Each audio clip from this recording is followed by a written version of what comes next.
have been putting this off for far too long. I even skipped a week. Can you believe that? Hi, welcome back to the 20th year. It is currently 3:46 a.m. Friday, February 17th? Yes, Friday, February 17th, and I have yet to go to sleep. Today's topic is burnout. Man, wow.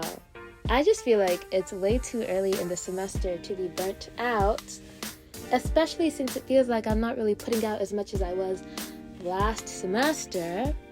But lo and behold, today I had to take a personal day. And that means I did not go to any of my classes today. Luckily, there are in 2 of my classes, you have 4 unexcused absences. And today was my first one. And then I attended one class on Zoom. So, a little bit responsible. But, today I just woke up. I was like, Anne-Marie, we can't do it today. We just can't do it today. And so I listened to myself. And I just laid in bed and contemplated life. Backtracking, my New Year's resolution was to not skip a single class. And to be honest, up until today, I did really, really, really well. There were days that I really, really wanted to skip this semester. Especially those 8:30 a.m.s on a different campus. There were days I said, I cannot do this. But I still showed up. I fought with myself. I fought with myself, and I still went. I persevered. And those moments, I was proud of myself. And after reflecting on last semester,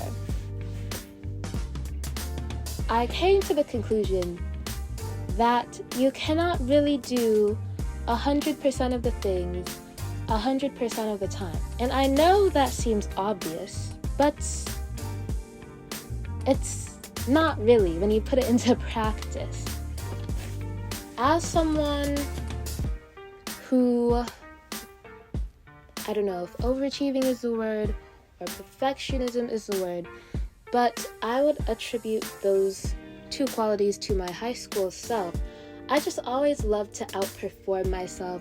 I was always trying to do the best that I could in every aspect of my life, which meant I was pushing myself to 100%, 110%, whatever it took to be the quote-unquote best version of myself.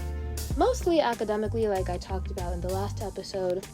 But you cannot do 100% of the things 100% of the time without burning out. So, when I went through my drastic phase of burnout, I had no idea what to do with myself because all of a sudden the simplest things feel like the most energy-consuming tasks that have ever been created. Why is it so much work to even open up a file that I need to start working on? What on earth? 16-year-old me would not even know what to do. How are you struggling with this? It's to just click the file. But when you really break down things into the sum of their parts, if you really zoom out, then you realize things are a lot more work than they seem. I don't know why it takes that much mental energy to pull out your laptop from your backpack, open it up, log into Canvas or log into your Google Drive, do the whole dual mobile thing, blah, blah, blah, open the file, and then, really confront it. I don't know what I'm saying. I don't know. But, yes. But it's really persevering through the little things, and now that I've taken time, or oh my god, I remember from last time I said I'm not going to say anymore, and I'm not going to say So I don't know how many times I've said that so far, but from here on out, I'm going to stop saying that. We'll see how that goes. But now that I've actually cut back on doing 100% of the things, now I'm at, an 80%. I just said I don't know. Okay. We're going to start over. Now that I'm doing 80% of the things that I used to, I'm realizing how much time and how in-depth you can go with the tasks that you already have. And I don't know how I feel about that. I know it's not good. Because you always wonder, like, no matter how far I go, no matter how far I push, no matter how much I do, in some way, you just will not be perfect. And I used to be obsessed with being perfect, because when I felt like I was perfect, when I felt like I had really done a good job, I thought I was happy, I guess. Or I knew I was happy for a moment. But then the happiness always fleets away, because there's always a new project, a new task, a new team, a new something that I have to work on. And then there's always the risk of maintaining perfection, you know? Oh, I said, oh my God. Okay. I'm just going to keep going. But there's always the risk of maintaining perfection. And I think now that I wouldn't say fail, but now that I haven't consistently been at 100% in the last couple of months, it's like I no longer have the pressure to maintain perfection, because the risk isn't there. Like I've lost things, I've come back from the things I've lost, I've tried again, and I guess, wow, I said Okay. All right, continuing on. The resilience has made me a better person. Cliche, I know, but that's what it is.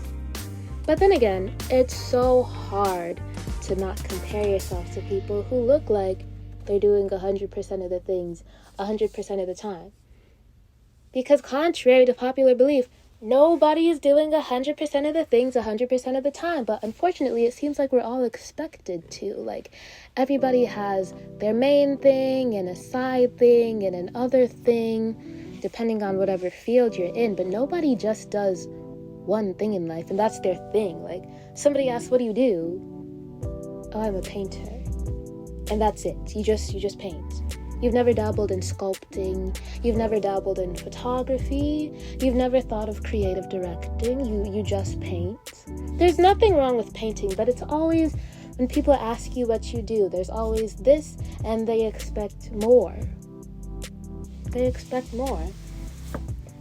And that's not always a bad thing, but sometimes it gets out of hand. Because you can always expect more. And it never ends. There's like a ceiling that just keeps growing and growing and growing, and you can never quite really reach the top. No matter how much you grow, or no matter how high the heels you wear are, I guess, if you do it that way. But you can never quite reach the ceiling, so it begs the question, why reach? Then you can just be happy where you are, which also begs the next question, if you're happy where you are for too long, do you become stagnant? Do you stop growing? Oh, I wish I had the answer. I wish I did. What is the answer? To grow or not to grow? To stay still or not to stay still? I don't know.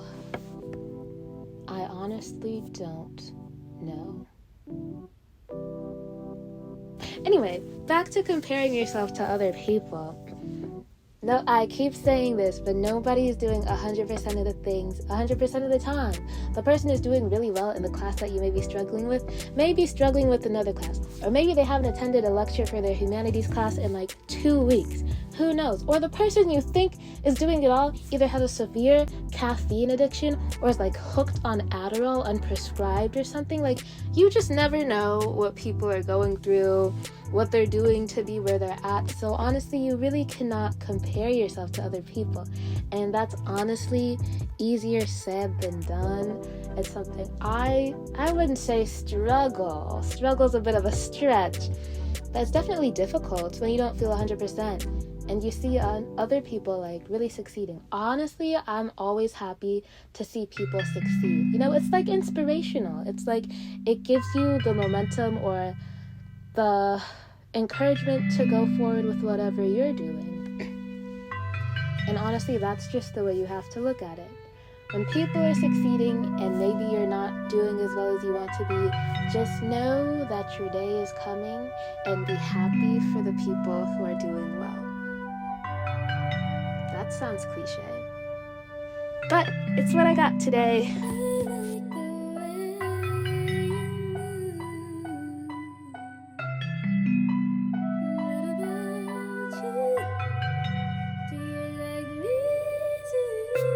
Yet, if we are bold, love strikes fear from our souls. Yet it is only love which sets us free.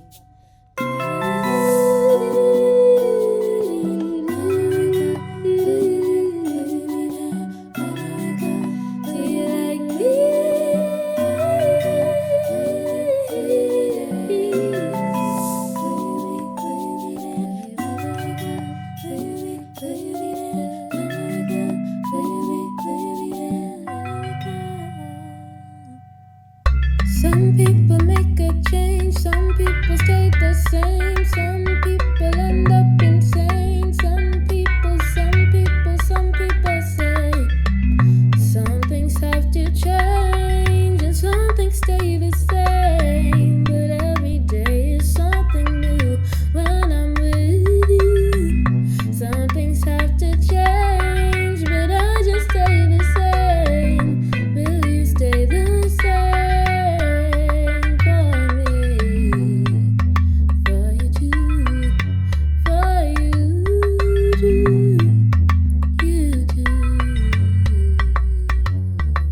Some people make a change, some people stay the same, some people end up insane, some people say